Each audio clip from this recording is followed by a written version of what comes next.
Naliligaw na ata tayo, Nay. Oo nga, anak eh. Pero mag-ingat tayo dito, anak. Kasi balita ko may diwata daw na napapakita dito. Ha? Totoo ba?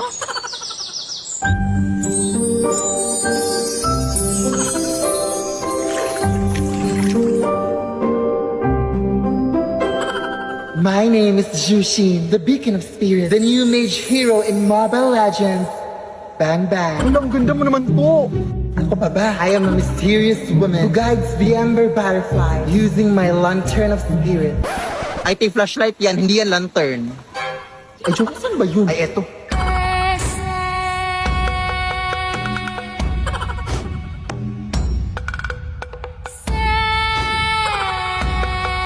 Kaya ko rin to pa rin ang iyong mga wishes. Hala, totoo po ba? Ano ba ang mga wish niyo? Maging mythic sa alay! O sige, tutuparin ko yan in 3, 2, 1. Mag-split push ka!